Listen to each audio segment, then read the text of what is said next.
నమస్తే, నా పేరు Shivaji. Welcome to our channel. నిన్న సుప్రీంకోర్టు సంచలన తీర్పు అయితే ఇవ్వడం జరిగింది. సో ఎవరైనా ముఖ్యంగా ఎస్సీలుగా ఉన్న వాళ్ళు క్రిస్టియానిటీ కనుక తీసుకుంటే ఎస్సీ హోదాను కోల్పోతారు అని సంచలన తీర్పు అయితే ఇవ్వడం జరిగింది.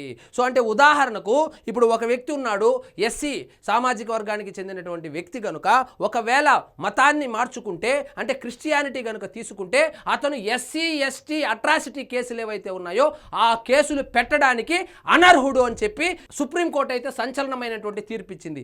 ఎందుకు ఇచ్చిందంటే నువ్వు తీసుకునేటువంటి మతం ఏదైతే ఉందో క్రిస్టియానిటీలో కులాలకు సంబంధించినటువంటి ప్రస్తావన కానీ కుల వ్యవస్థ కానీ ఆ క్రిస్టియానిటీలో లేదు కాబట్టి కులానికి సంబంధించినటువంటి హోదా ఏదైతే ఉందో అది నీకు వర్తించదు. అదే మీరు హిందూ మతానికో లేదా బౌద్ధ మతానికో జైన మతానికో కనుక మారినట్లయితే ఆ మతాలకు సంబంధించి కుల వ్యవస్థ అందులో ఉంది కాబట్టి అది కంటిన్యూ అవుతుంది. కానీ ఇక్కడ మీరు ఎస్సీ సామాజిక వర్గానికి చెంది మీరు క్రిస్టియానిటీని కనుక తీసుకుంటే ఎట్టి పరిస్థితుల్లోనూ ఎస్సీ హోదాని కోల్పోతారు, తీసుకున్నటువంటి మొదటి రోజే కోల్పోతారు అని సుప్రీంకోర్టు సంచలనమైనటువంటి తీర్పు ఇచ్చింది. దీని అంతటికీ కారణం ఎవరో తెలుసా? వైఎస్ఆర్సీపీ వాళ్ళే. వైఎస్ఆర్సీపీ పార్టీకి సంబంధించినటువంటి కొంతమంది ఎస్సీలు మతం మార్చుకొని పాస్టర్లుగా అవతారం ఎత్తారు.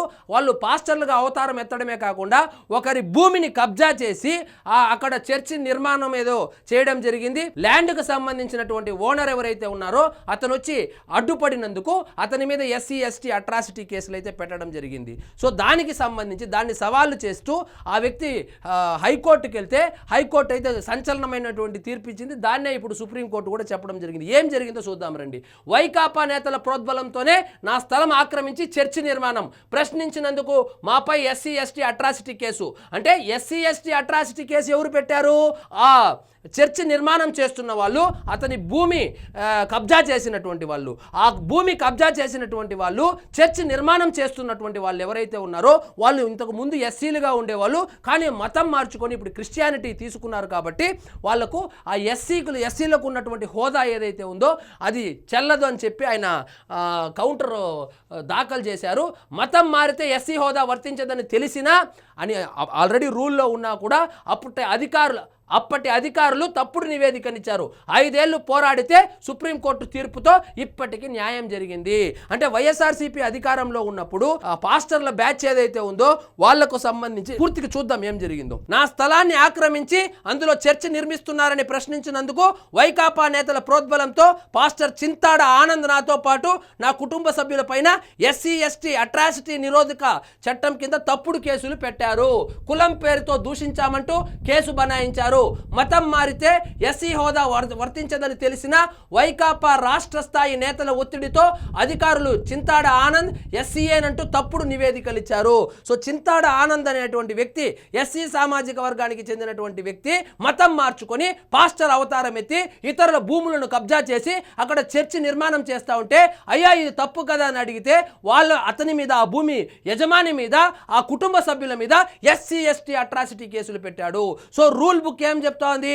వీళ్ళు కనుక మతం మార్చుకుంటే కులం తాలూకు యొక్క హోదా కోల్పోతారని తెలిసినా కూడా ఇక్కడ చూడండి, ఎస్సీ కమిషన్, అప్పటి ఎస్సీ కమిషన్ ఎవరైతే ఉన్నారో ఎస్సీ కమిషన్ అప్పటి చైర్మన్ విక్టర్ ప్రసాద్ ఒత్తిడితో 2001లో కొత్తపాలెంలో నా 14 సెంట్ల స్థలాన్ని కొంతమంది ఆక్రమించి అందులో చర్చి నిర్మించారు. దీన్ని ప్రశ్నించినందుకు పాస్టర్ చింతాడ ఆనంద్ నాతో పాటు నా తండ్రి, సోదరుడు, మా బంధువులు మరో 3 పైన ఎస్సీ ఎస్టీ అట్రాసిటీ కేసులు పెట్టారు.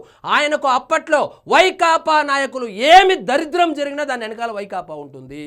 సో మతం మార్చుకుంటే మార్చుకున్నారు, అది వాళ్ళ ఇష్టము. మతం మార్చుకునింది కాకుండా ఈ విధంగా స్థలాలను కబ్జా చేసిందే కాకుండా ఆ ఓనర్ల మీద ఎస్సీ ఎస్టీ అట్రాసిటీ కేసులు పెట్టి వాళ్ళను 5 సంవత్సరాలు నరక యాతన పెట్టారు. దానికి అప్పట్లో ఎవరు హెల్ప్ చేశారంటే ఆయన పేరేంది, విక్టర్ ప్రసాద్ అంట.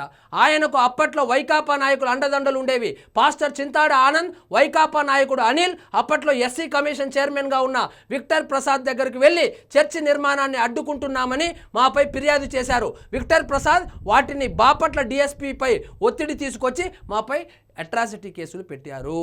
బాపట్ల కోర్టు నుంచి సుప్రీంకోర్టు వరకు వెళ్ళా. సో అంటే పెద్ద పోరాటమే చేశారు. మనం ఖచ్చితంగా ఈ వ్యక్తిని రామిరెడ్డి అనేటువంటి వ్యక్తిని మనం ఖచ్చితంగా అభినందించాల్సిందే. దీంతో తొలుత బాపట్ల కోర్టును ఆశ్రయించా. చర్చ్ నిర్మిస్తున్న 14 సెంట్ల స్థలం నాదేనని నిరూపించే అన్ని ఆధారాలు పత్రాలు సమర్పించా. ఆ స్థలంలోకి ఎవరూ రాకుండా ఇంజెక్షన్ ఆర్డర్ తెచ్చుకున్నా. దీంతో వైకాపా నేతల వేధింపులు మరింత ఎక్కువయ్యాయి. ఆ స్థలంలో మేము ఆంజనేయ స్వామి విగ్రహం పెడుతుంటే ఎస్ఐ తహసీల్దార్తో నోటీసులు ఇప్పించారు. మాపై దాడి చేయించి తప్పుడు కేసులు పెట్టి జైలుకు పంపించారు. అయినా సరే వెనక్కి తగ్గకుండా అక్కడ మేము ఆంజనేయ స్వామి విగ్రహం ఏర్పాటు చేస్తే దాన్ని తొలగించాలని ఇప్పటికీ ఒత్తిడి చేస్తూనే ఉన్నారు. నా పోరాటం ఇన్నాళ్లకు ఫలించింది. దేవుడి దయ వల్ల చివరికి న్యాయమే గెలిచింది. ఎప్పటికైనా గెలిచేది న్యాయమే, కాకపోతే కొంచెం లేట్ అవ్వచ్చుగాక. సో మొత్తానికి ఒక దేశం మొత్తం ఉలిక్కి పడేటువంటి కేసు ఏదైతే ఉందో దీని సారాంశం ఏంటంటే, మీకు మతం కావాలంటే మార్చుకోండి, కానీ కులం తాలూకు హోదా ఏదైతే ఉందో దాన్ని కోల్పోవడానికి సిద్ధంగా ఉంటే మార్చుకోండి అని ఈ తీర్పు యొక్క సారాంశం అన్నమాట. సో మొత్తానికి మనము అక్కల రామిరెడ్డి ఎవరైతే ఉన్నారో ఆయనకి నిజంగా మనము ఆయన్ని అభినందించాలి. సో దేశాన్ని మొత్తం ఉలిక్కి పడేలాగా, ఇక మీదట ఎవరైనా మతం మార్చుకోవాలంటే కూడా భయపడేలాగా చేశాడు.